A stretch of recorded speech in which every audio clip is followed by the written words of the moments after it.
Warning. The following podcast contains politics, leftist politics, the whole truth, justice, American way thing. We live in a time where one has to post this. Progress is a dirty word, such as science and reason. My superheroes would weep. This podcast contains naughty language as well.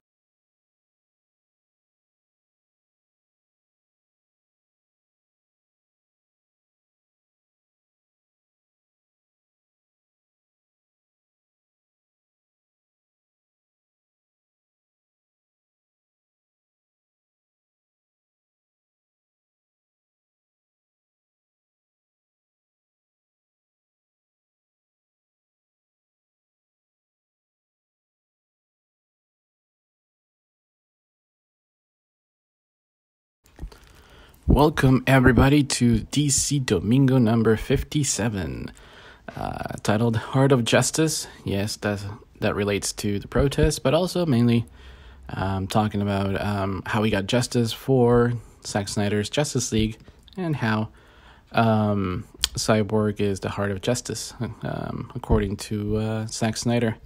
And, we're going to talk about that. I'm going to try to keep it short because there's a lot of topics at hand. We are definitely going to cover the protests, but we're also going to cover the monopoly of Diamond Comics, shipping comic books to comic book stores, and the hot water that DC got into it by people who don't know how the business works. And mainly we're going to talk about how the protest is affecting the industry, how COVID-19 is affecting the industry, and all that stuff. Anyways, let's get started.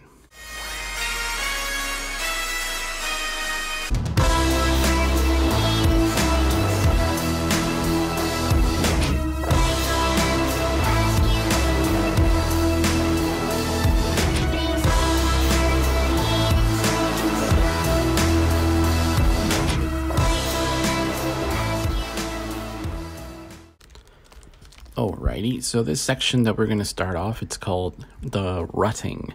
It used to be called throwing out the trash, but we changed the title because there's so much toxicity on Twitter that we just called it rotting. Now, everybody says that we should police ourselves and kind of keep our DC fandom in check, and we do.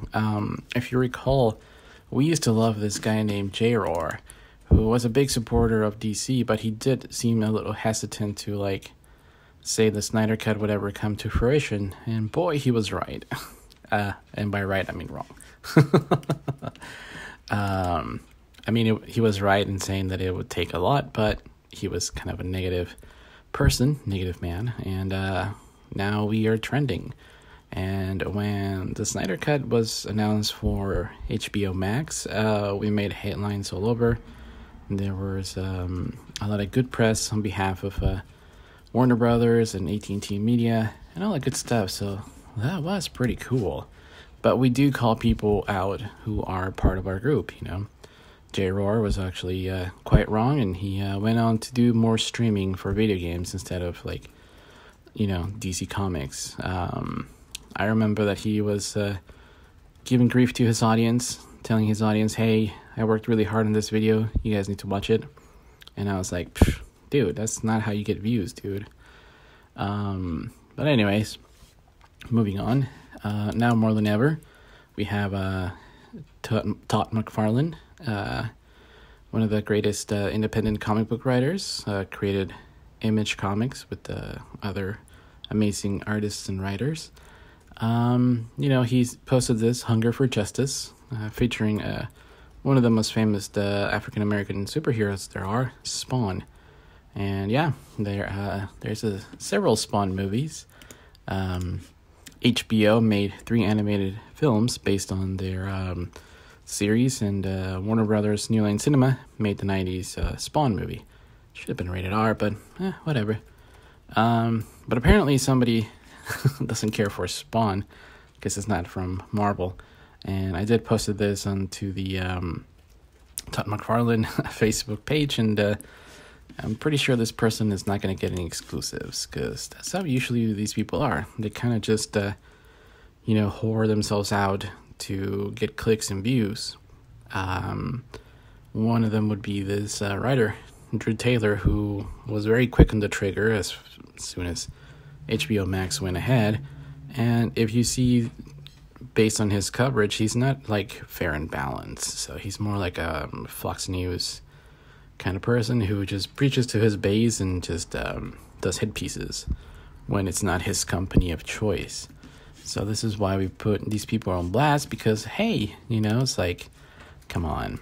The most egregious ones was actually Film Gob already covered this, and he took a hit by being the first to post it. I wanted to post it, but I was like, fuck, I don't want to get in trouble. And yeah, if you remember, there was a lot of problems for DC fans when Ben Shapiro, a right-winger, like Batman vs. Superman on Twitter, and Mr. Scott Wampler was like, of course, saying that, like, of course a right-winger is going to like DC somehow, negating the fact that the Marvel CEO is like was actually in the Trump cabinet for a number of years. Pearl Mueller, I think that's his name.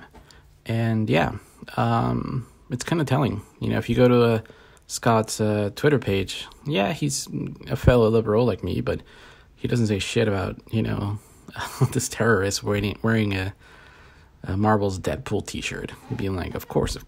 So that's the kind of coverage that we DC fans get. And when that shit broke out about Ben Shapiro liking Batman vs. Superman, all the fans were like using the hashtag DC Stance to basically out ourselves as, what our ethnicity was, our political views, and diversity, to kind of combat one stupid, dumb white boy. So that's how we roll. And speaking of that, we have the police using the Punisher logo and getting away with it. They apparently love the Punisher so much, and they love beating the fuck out of civilians, and Marvel's not doing anything about it. If you recall, Marvel sued a daycare because the daycare had cartoon characters on their walls to cheer children up, and that didn't please Disney. But apparently they can't do shit against cops, which is infuriating because, as I aforementioned, Pearl Mueller was in the Trump cabinet and is very pro-authoritarian, this Trump president. So it's kind of worrisome, and I'll definitely keep you updated on this type of toxicity. All right, so we're going to cover the news. Big shout out to Neil Adams. My God, he's kind of like the baby boomer who never stopped giving a fuck. Kind of like Bernie, actually. He's really feisty on Twitter. Definitely follow him. I did get a chance to meet him in person. We talked about anomalies of the moon that nobody's talking about. But the man is really well fucking read. I was surprised to find out he is extremely intelligent. He just doesn't talk out of his ass, and he talks policy. He talks, he cites his sources. So follow him on Twitter. He's very feisty. He wants, the Democrats to be a little bit stronger, kind of like Ocasio and, Justice Democrats, and kind of bring real change, which is what the baby boomer generation was promised when they were little, with the space age and such. But yeah, follow him on Twitter.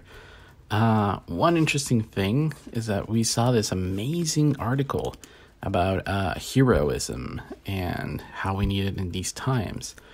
It's on the Hollywood Reporter, called Protest, Backlash, and the Failings of a Superhero Culture. And I'm going to cover a couple of things because this writer actually does a really damn good, justice. Mr. Richard Newby. He's definitely not a newbie to the comic book genre. He mentions how, like, our society kind of has a worship superheroes, but is not being really, really represented by the heroes. For instance, like, I highlighted over here how the destruction of property is giving more weight. And for me, without saying controversial stuff, it's like, well, when black people were seen as property, the whites really cared, you know. And now that, you know, African Americans want, you know, justice and basic civil rights, they focus again on property. So it's no surprise that, you know, people gravitate towards property. And I'll have more to say about that because somebody got fired for being a dumbass and talking about this kind of focusing more on the property. But again, if you remember how much shit Superman got for the destruction of Metropolis, which was mostly attributed to the world, you know, engine, but people blame Superman. They're like, oh, fuck him, you know, he he was crashing into buildings as if somehow, like, he could redistribute kinetic energy out of his eye sockets or some shit like that, you know, and that's what we saw on Batman vs. Superman. People were hating on him because there was a lot more focus on the damage he did to the city than the fact that he saved the world a couple of times from the world engine and from Sod. And that we fucking dealt with that. It's unfortunate that this writer doesn't delve into that, but the article is really big. Now, one thing that I did notice is that, you know, he said something about like, you know, like, the closer thing that we've seen is like, you know, the Joker crowds in the Joaquin Phoenix movie, although the crowds were mostly white. But I have to disagree because, I don't know, maybe I'm a visual guy and I like storytelling and I pick up on those things. But if you see all these protesters, there's a lot of variety. It's not just white people. And the focus of that was eat the rich, as seen on the newspaper. So again, kudos, but it is a kind of a small correction. There's also this, I know like a lot of fans like Captain America, Winter Soldier.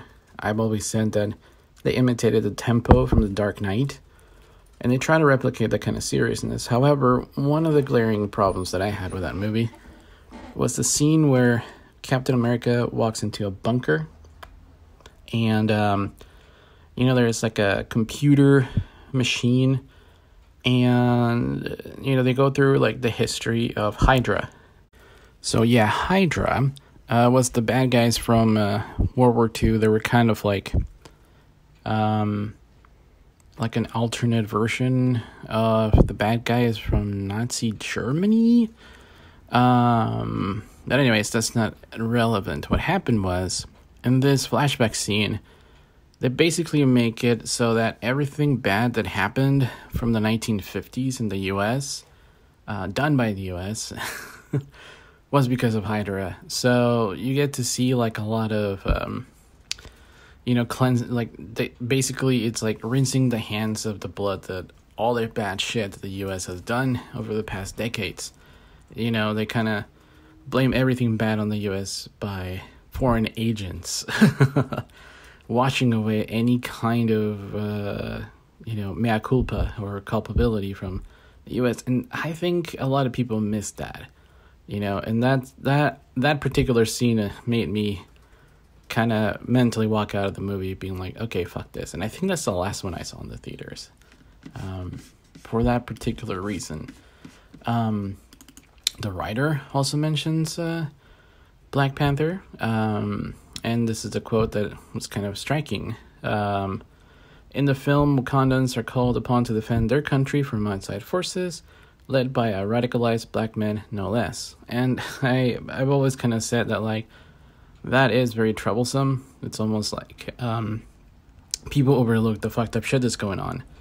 Whereas, who's the actor who played the Hobbit in the new prequel trilogy? Anyways, he plays a CIA agent.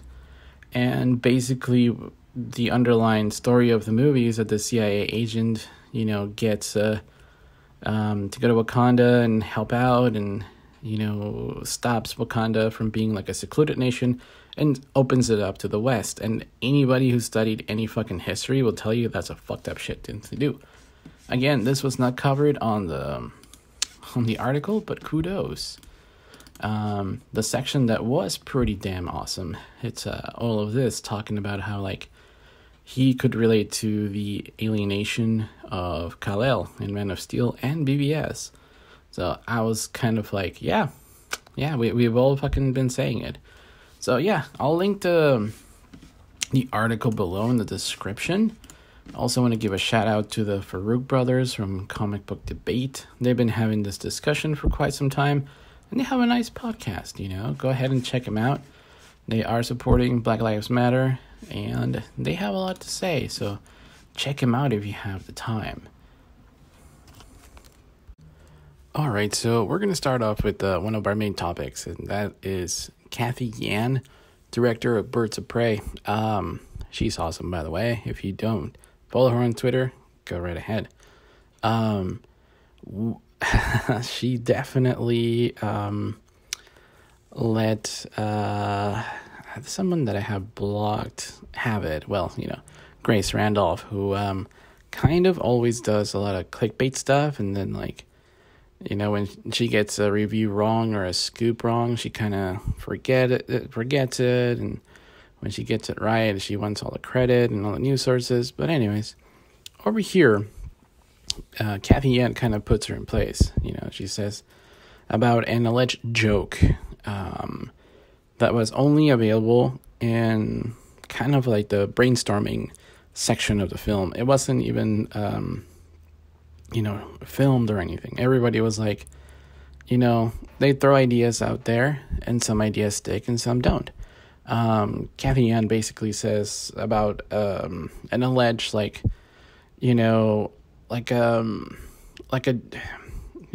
Sass, who's kind of like a psycho. Apparently there was a statue of him, and he said something about something that is definitely not appropriate for people under 18. I'll put it there. So Cathy Yan was like, hey, this is not true. There was never been any discussion around that. I can't believe I have to write that. The original script called for an image of Roman, who's Black Mask, as Michelangelo's David, art. And that's it. It wasn't anything of controversy. It was just basically Black Mask, as a statue. And yes, the statues have penises. That's where the not safe for work joke was going to be inserted, but they decided not to do it. And Cathy Yan is super friendly and stuff. She says, hey, I thank you for the support, but let's get the record straight. There were never any dick pics. You peddling a pedophilia rumor is not journalism. Peddling any gossip is not journalism. I know, I was one. And if you know about a thing or two about Cathy Yan, yeah, she was a journalist. And again, we have the situation of I guess a Karen person, who's never fucking wrong in Grace Randolph. And, here we have a minority being shut the fuck up. I know my movie. I know what I'm talking about, right? Yeah. Because, and then, Grace tried to play the victim. She said, I have contributed so much to cinema. I don't know why I sounded like Trump right there. But, Cathy goes excuse me, you have no idea what you're talking about. It's fascinating you would deem to try when you weren't part of the process whatsoever, referring to the making of this film. And yeah, that was a weird exchange. And that's what happens when a lot of these clickbaiters get caught, just flat out lying, or they refuse to do that and they pick fights with the directors. And this kind of led to, our second amazing topic is that Cathy Yan and David Ayer, who directed The Suicide Squad, started talking to each other. Cathy is like, hey, I'm so sorry this happened to you, David. I know the pain. Meaning that one of the producers, fucked with her movie as well. And I think, if you recall, David Ayer was working on the Birds of Prey script. And he even tweeted out the picture of Black Mask, as a new character.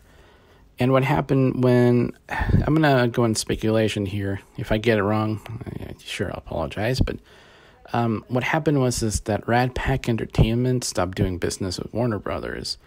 And those were associated with future projects. And if you don't know what happened, Brett Ratner got accused of sexual misconduct by what's her name? She played Psylocke in the X-Men movies. But yeah, other women also accused him, and there was a giant lawsuit. And Warner Brothers parted ways with Rat Pack Entertainment. Now, Rat Pack Entertainment was most likely associated with David Ayer's sequel to Suicide Squad. And when that production company walked out, the project was kind of dead. And Cathy Yan kind of basically got some of those elements for the sequel and hired this amazing woman writer who's now writing The Flash, by the way. And, she kind of reworked it to her advantage. But it looks like, some people in the studio did kind of meddle with her cut as well. I believe that with HBO Max, we can get both cuts, and their true vision's exciting. I know that, everybody's exciting over there in the Suicide Squad. Adam Beach, who played Slipknot. Big shout out to him. I love him since Smoke Signals. He also chimed in about his introduction. We also have David Ayer about talking how, that little bit of script that comes on when we're introduced to Harley Quinn in the files from Amanda Waller, how it says right there that she was an accomplice to Robin's death. That really wasn't in there, and it looks like Jeff Johns was the one to do it. And again, that kind of adds more weight to the problems that we've been hearing about Mr. Johns just kind of meddling with things. And we got a pretty perfect Batman in Ben Affleck, and also Jared Leto. There's a lot of amazing comparisons here to Jared Leto, to all the comic book incarnations. And yeah, David Ayer does says that that was what he was going for. He was like, hey, that's kind of like that. So we were kind of hoping that David Ayer kind of gets his Ayer cut, quite simply because we could actually see Steppenwolf in the Suicide Squad. And for those of you who don't know, Enchantress' brother, Incubus, a lot of people don't know the name of the character, but that's, Incubus towards the end was not supposed to be there. Originally in the script, Steppenwolf was the main bad guy for Suicide Squad. And my homeboy Diablo lives, apparently. So yeah, I would like to see the Ayer cut, because it seems like it was a little bit more edgy, and a lot of the stuff that Joker filmed was cut. So stay tuned. So because of that Cathy Yan interaction that started off the day after the last podcast dropped, I kind of got super excited, and I realized that the steelbook for Birds of Prey was available on Blu-ray. So I went to Best Buy and got it. And I had signed up for Best Buy to notify me when this item became available again, because it sold out. Birds of Prey actually did really well on video on demand, and I was surprised when the hard copy sold out. I was like, oh damn, there's quite a bit of demand for this film. So I, went on Twitter and I was like, hey Cathy, based on this cool exchange, I'm going to support your movie even more. It's like, I already have it digital, but I wanted the steelbook for my collection. And yeah, one of the nicer things is that New Gods, Ava DuVernay, she also chimed in, referring to Grace Randolph as the worst.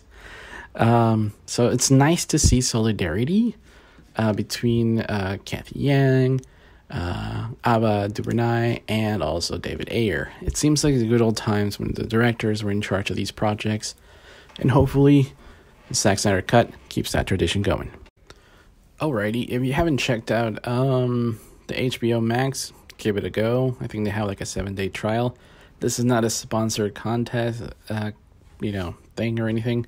It's more like, I was really hyped to see this. I kind of wish it would have started when quarantine kicked in, because they have a lot of cool stuff, especially Criterion Collection. They have a lot of old Japanese samurai movies, if you want to check that out. They have all the Godzilla. They have some Turner Classic Movies, Studio Ghibli, all that cool stuff, right? But that doesn't stop people from trashing it. We have like a series before the controversy of Gone with the Wind came up. There were two items that were pissing off haters. One is that Elmer Fudd no longer had his gun, and that Elmo and Looney Tunes were beating most popular shows on HBO Max, like, Friends, Game of Thrones, and Big Bang Theory. But what those articles failed to mention is that the Looney Tunes and Elmo are actually for kids, and they're new content. So all the parents who are like sick and tired of like dealing with their kids, they can just be like, here, watch this on the loop. Most people have already seen like all the other older shows, so it makes sense that new content would be popular. And when people complain about Elmer Fudd's guns, I mean, it's like, dude, we already have like anvils, bombs, bazookas, any Acme product that turns out to be, kind of crappy. But it is surprising. And, that's not to say that it was without a hitch. When Disney Plus came on, the first day, it didn't work for many people. So I didn't install it until the next day because I was like, screw this. And even then, I kept having the same kind of bugs that the FXX app had. And I kind of noticed that even the same sounds were coming up from the FXX app. It was basically a refurbished app. And same thing with HBO Max. It's the refurbished app from HBO. It makes sense. So sometimes when you hit like, I want to see like, for instance, The Never-Ending Story, press play, boom, error. So I knew what I had to do from the HBO day. So get back, press play again. Same thing with Disney Plus. But anyways, so regarding the Gone with the Wind, I have this link to this, it's not a lengthy essay, but basically this African-American activist calls for people to actually watch Gone with the Wind, because it's a teaching tool about how white privilege used to be, and I've always said, like, if you want to understand why the South feels robbed of their luscious fake castles that they built out of slavery, they kind of saw themselves as like new kings of like castles of like an English countryside, but they never cared how the fuck they got it. So, Gone with the Wind definitely is a teaching tool, and it kind of makes you see like, man, how the fuck do people thought this was okay back then? And my question is, like, how the fuck do you think people think this is okay today? So that's why I want people to watch it, because it is supposed to make you feel uncomfortable, but it also is supposed to make you go, okay, this is how people were back in the day. And it also gave us the first African American to win an Oscar. I believe producer David O. Selznick got into a lot of trouble for featuring her as fairly prominent. But him, being of Jewish ancestry, wanted to fight back against the, Southern white pride. So I think that was like a very amazing way to do it. So yeah, I'll also link this article below. But yeah, that's what HBO Max was dealing. Tiny story that went under the radar. The comic book website called Newsarama has been purchased by Games Radar, who I think it's owned by CBS Interactive. Could be wrong, I'll double check, but I think I saw their offices in San Francisco, CBS. Anyways, so it's disturbing that as soon as this purchase went through, we have one of the contributors, Heidi McDonald, says like all the articles were erased from the archive, and she was happy that she saved hers. So I'm just wondering, like, okay, imagine if somebody purchased, like, a giant news network and they erased all their shows. Like, imagine, like, if Sprint purchased CNN and they're like, okay, we're going to erase all the Anthony Bourdain stuff. We're going to, erase all the Tom Hanks produced documentaries just because we can't. That's fucked up, but that's what happened over here to one of the few remaining comic book review sites, and it's kind of sad and fucked up, and I kind of wish more people would talk about it, but, when giant corporations do this, it's seen as business as usual. It's not seen as looting. All right, so this thing popped up on my news feed on Facebook, and that's how I learned about it. Because it's been one hell of a couple weeks, folks. But anyways, a undisclosed local comic book store was amping up their cancellation for DC titles by linking somebody else's article. This way, like, they can wash their hands, be like, hey, our store is neutral, but if you feel this way, do this. And, I used to subscribe to that comic book store when I got out of high school, and I stopped when I moved to San Francisco. But I think I poured significantly amount of dollars there. I remember when they were down the street from the previous location, and I was still like in, junior high or high school. I got in trouble because I was like arranging the comics, the back catalog section. Both of the guys that were working there like, hey, stop that, you're gonna work here. And I'm like, but I have free time, bro. That's how much I love that comic book company. So when they were transferred to another location under new ownership, I kind of, me and my friends used to go there every Wednesday. We used to play like a DC card game, and no, it wasn't a card game. It was like a Dungeons and Dragon booklet. We would create our characters on sheets of paper, and we'd have like fantasies, and then we also had like hero clicks. We used to buy so much fucking hero clicks, dude. It's ridiculous. Here's a funny story. I walked up to the comic book owner, and I was like, hey, I want to subscribe to Batman's No Man's Land. He was like, all right, which issues? I was like, fucking all of them. And basically that was fucking crazy and unheard of, and I think I was the only person doing it in the store. Basically, it breaks down like this. I was living with my parents and wasn't paying, rent, so I could afford that. But there was so many Batman-related books. There was Batman, Nightwing, Robin, Shadow of the Dark Knight, Legends of the Dark Knight, Nightwing. There was an Azrael title, Batgirl there, Batwoman too. And actually, there were 2 Batgirls. One was introduced in No Man's Land. But there were so many fucking comics per month. And he was like, are you sure you're going to buy all those? I'm like, fuck yeah. I got the money. Like, sign me up. So it's like one of those things where like I supported this comic book store that much.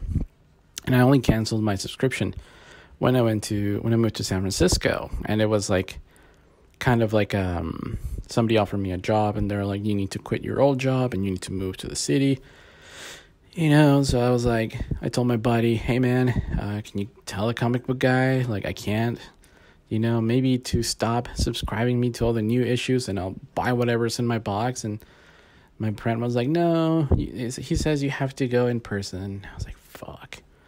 So we had a fallout from that, and when the other comic book company that I used to go to all the time kind of went out of business, I was like, okay, so maybe I'll switch back to this one again, water under the bridge. And I wanted to order some Doomsday Clock issues, and they never called me back, which is why like I ended up ordering them through Amazon. I mean, there's a little hefty fee, but I think that's the last physical comics single issues that I am gonna get. And I think that was a sentiment that many of us shared.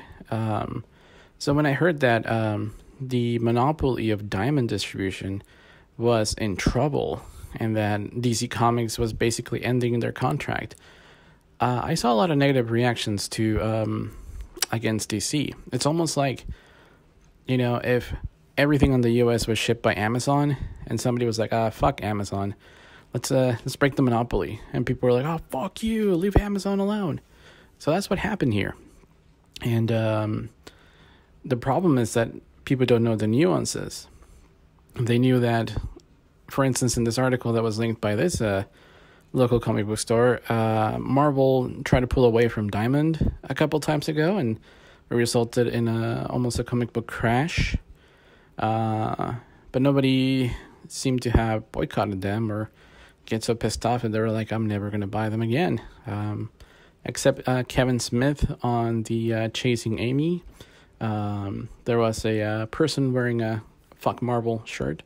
And I think that's the only rebellious thing that was done decades ago against Marvel. So when DC does it, it's like, oh, we're going to cancel DC.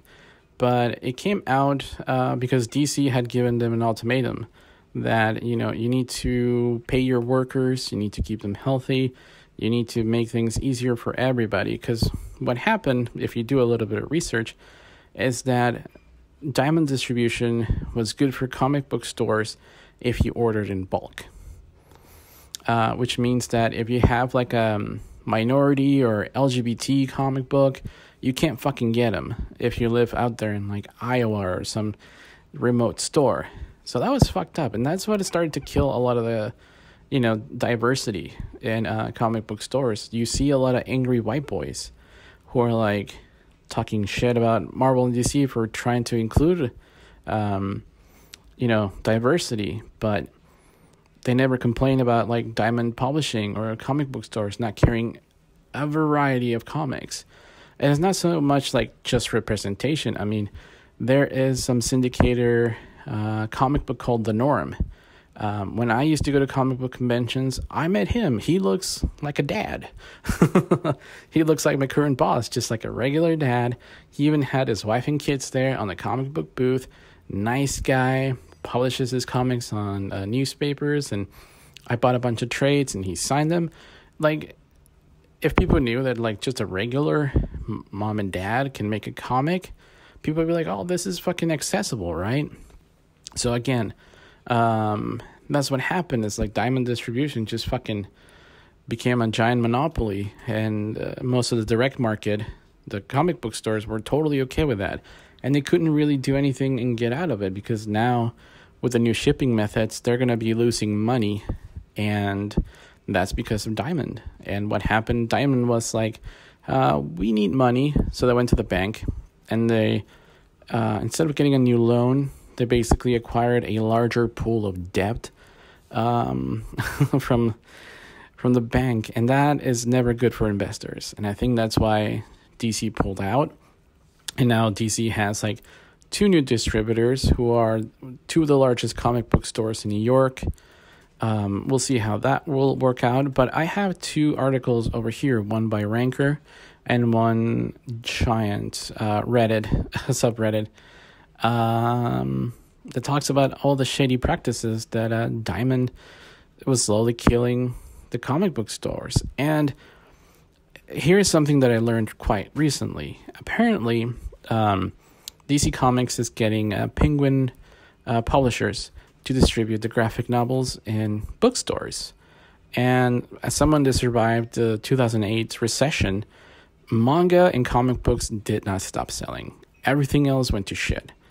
But manga and comics, they were selling pretty well. So I think it's a good move. And I think also DC Comics is like bundling like 7 issues of a storyline into like a $7.99 graphic novel, which seems pretty cool. That gets a lot of people to buy it. And, also there's Walmart. They've been doing these giant books for Walmart, and they're selling really well. And that's the thing. Back in the day, you could buy comics anywhere. I went to France. I keep saying that. But we saw like comics next to newsstands, next to airports. It's like it's integrated into the culture. And over here, like, because white boys live in the suburbia, and they were like most of the ones who contributed to the comic book stores. Most comic book stores just were in suburbia, and they were never really accessible to anybody else. That also killed the industry. So, again, I'm not defending DC or Diamond Publishing, but it is a business, and unfortunately, you need to evolve and take care of the customer. Because if you're a monopoly and want to call the shots, it's kind of like being a dictator. So, it's interesting seeing a lot of people who worship superheroes, kind of like totalitarianism measures. So yeah, man, Occupy Diamond, right? All right, I guess the bigger topic that we want to talk about is the Black Lives Matter movement, and we're gonna kind of talk about this particular take. There is this gentleman called Robert Mayer Burnett. I had him blocked because he was always kind of branding people of the Snyder Cut movement, saying we didn't know how films were made and that the Snyder Cut didn't exist. And we were always like, okay, well, maybe the director of Agent Cody Banks doesn't know how Warner Brothers operates. So I had him blocked, And Christian Harloff of Collider decided to fire him. And I think Burnett's boy wonder, Andy Signore, went to the rescue and was always like saying, oh yeah, it turns out, Rob Burnett did apologize, as if somehow saying fucked up shit and saying, well, I'm sorry, that kind of, washes everything away. But anyways, I think what Burnett got fired about is that he, by the way, he directed something related to Star Trek, like a fan documentary, and, he went on this podcast that I won't even link because it's mostly people who are just not only entitled, but toxic. Like, okay, look, you are entitled to your own wing of politics, but you're not entitled to your reality. These people act like Antifa bombed Pearl Harbor or some shit like that. These they live in another fucking dream world. But anyways, Burnett showed his support for shop owners killing protesters who were, in their minds, stealing shit in like a uncontrolled mass. And for me, I've always kind of been like, you are what you focus on. Like, if my show was nothing but talking shit about Marvel, you'd be like, dude, what the fuck are you doing, right? And it's interesting that these people never really like talk about like all these issues. Like, I haven't seen many support for like Kobe or any empowering African Americans during COVID by this person. But all of a sudden they're like, oh yeah, shoot the looters and shit like that. So my take on that, it's kind of against like people who focus on the violence. For instance, like soccer hooligans. All their violence have never taken away a triumph of a sports team. FIFA has never removed the championship due to violence. And, all of a sudden these entitled white dudes are like, oh yeah, if you have violence on your endeavor, you're canceled. And I'm like, fuck. Like, do you ever see riots after hockey, NFL, or the NBA finals? I mean, like, should we like cancel those sports as well because there's fucking violence? What about baseball? I know that San Francisco Giants fan got assaulted by a LA Dodgers one. Are we canceling that too? And that's the thing, like, it's the same kind of sentiment that has been used over ages. The English used it against Ireland's independence. They're like, the IRA bombed a bunch of fucking buildings. Ireland should not be independent. You're denying people's rights when you care more about property, And same thing with the War of Independence here in the States.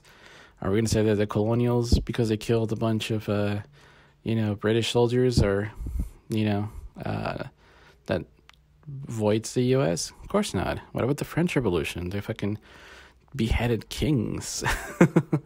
Are they canceled too?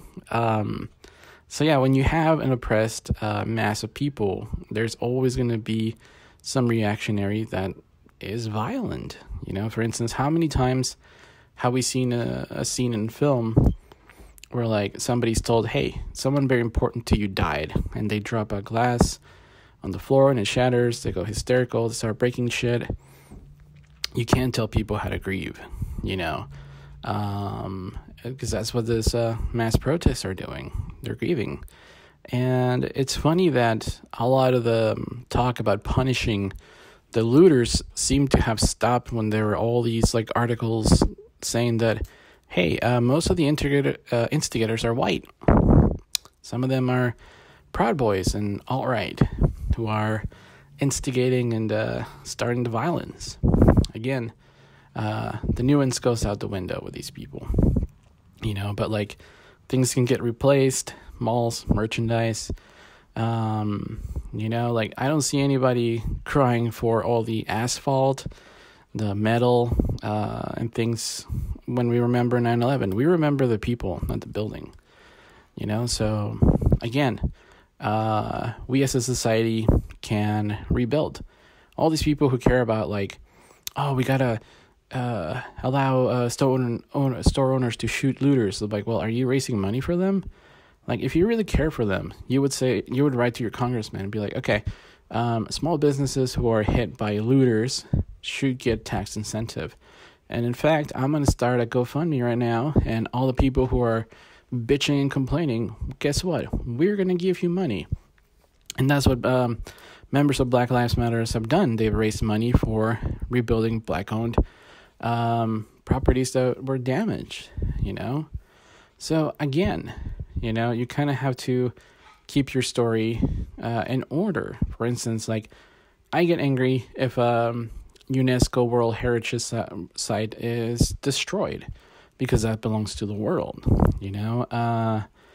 When the Blue Vests destroyed a particular statue inside the Arc of Triumph, I got angry because that's a World Heritage. That's different than the French destroying one of their sidewalks. It's theirs. They can fucking do whatever they want, right? So people, you have to look into the context. The underlying issue that I keep seeing is a lack of care towards the people involved, and a very focused on whataboutism. For instance, like, what about the poor cop's career and their kids and their wife? He's going to be damaged and you're destroying a life. Like, or focusing on the dog who was being strangled when the hysterical white racist lady called the cops on a peaceful black man in New York, who, by the way, was a Marvel editor. And I don't see a lot of Marvel people like supporting him, which is kind of sad. It's like you're always focusing on the wrong thing. Like they're focusing on the police officers quitting the Boston task force instead of the old man in critical condition. It's like, and that's the problem. Also, the people who focus on Blue Lives Matter, like, okay, have you been uplifting good cops who have marched with the protesters? Have you been congratulating and interviewing the cops who removed the knees of other cops on camera, being like, hey, this is a good cop, we need to interview them? No, of course not. And that's what this problem is. Look, we have been accused of being fake wokes or social justice warriors, as if somehow that was a bad fucking thing to be. The cover of Action Comics #1 has Superman destroying private property. All right? I don't see anybody going, hey, Superman's is destroying those people's vehicle. What the hell? By the way, if you read that, the first appearance, Superman is basically beating the shit out of wife abusers. He takes corrupt politicians all the way to the Capitol building. And the car you see being destroyed is would-be rapists that were kidnapped Lois Lane. So, yeah, like nobody's fucking focusing on that car. They focus on Superman because that's what we need. We need heroes. We need people standing up to the oppressive shit, And that's what this guy, Burnett, didn't fucking get. You know, he just basically was like, well, you know, I'm making a documentary with an ex-military person and blah, blah, blah. I'm like, well, fuck. You have a skewed point of view. You don't have an eclectic view of the whole fucking thing. And of course, you know, he can say fucked up shit and he's still an employed white man, you know? And he's seeing diminishing returns on his fucking controversies. That's why he like panders to everybody else. So again, this is like about, you know, the protests and stuff like that. So for instance, like in my hometown, we kind of saw like, you know, most of the places got boarded up, and you can see here in these pictures they put barricades because there was this incident where like somebody ran their red vehicle into the crowd, and we know they wanted to kill people because apparently they, you know, had it on Instagram and were like, or Snapchat, they're like, hey, I'm gonna run over protesters, which is a trending thing that is going on. For instance, and I saw somebody make light of this, you know, with, well, this is fantastic. And a friend of mine was like, oh, I think they're being sarcastic. And I'm like, I don't think you can be sarcastic in these times. Because that's how fucking trolls are. Trolls are like, well, I was just kidding. But fuck that. Somebody spray painted Black Lives Matter into the walkway of our work. And I think it shows solidarity. I see a lot of businesses doing that and that. So, for instance, you saw like Ben Affleck with his new girlfriend, Armas from Cuba. Also Ben Affleck, Deborah Snyder, Zack Snyder, Gal Gadot, Henry Cavill, Jason Momoa, and Ray all turned their screens to black rectangle to kind of show support, and this is to call to a media blackout to companies that don't want to cover it. The Rock had a beautiful post here. Go ahead and check it out. And he also called out President Trump with his infamous video, "Where Are You?" which is like 8 minutes of him going, hey, you know, our country's suffering. It's missing a leader, you know. And yeah, there's always like people who like, okay, Ray Fisher posted this.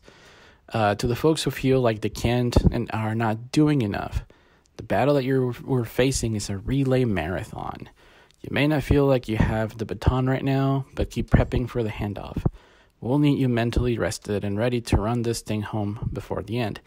And that's what I've been saying, you know? Like, there's a lot of people who are like, I kind of wish I was out there right now. It's like, we still have all the way to November to go. And that brings me to why Ray is the heart of justice, you know? The article that we linked in the previous episode about how a lot of minorities' roles were diminished with the theatrical cut of Justice League that we'll likely see now with the Zack Snyder kind of hints about how Cyborg's story was butchered, because he is the one with the motherbox, and he's the one that can actually change the world for the better in this instance. So we have this amazing post called, Borg Life, hashtag Borg Life, from Ray Fisher. I don't praise Chris Terrio and Zack Snyder for simply putting me in Justice League. I praised him for empowering me, a black man with no film credits to his name, with a seat at the creative table and input on the framing of the family before it was even a script. So that's why Zack Snyder said, hey, guess what? You, Ray, are the heart of my movie, which is great. Like, we've all been saying it. And he's definitely the heart of the movie. And this ties into something a little bit more lighter. All right, the story that is a little bit more positive is that I have been continued to support DC Comics with their statues. The Zack Snyder release kind of made me want to buy more statues, because originally, back in my birthday, I only had the Man of Steel one. And I was lucky enough to get the San Diego Comic-Con exclusive with a black suit. It's very it's very awesome, and I think it's no longer available. But yeah, I thought that was going to be it. I was like, okay, that's it. That's my one Superman statue. No more. Man of Steel. Awesome, right? I even had the tin box collector's edition for Man of Steel. And then, I kind of saw, I saw myself loving Batman vs. Superman. So I had to get the Dark Knight Returns type of armor that was featured in the film. So I got the second statue. And for the longest time, since 2016, I think that was it. I was looking forward to purchasing the new statues with Justice League, but hearing all the shit behind the scenes and the disappointment, I was like, fuck it.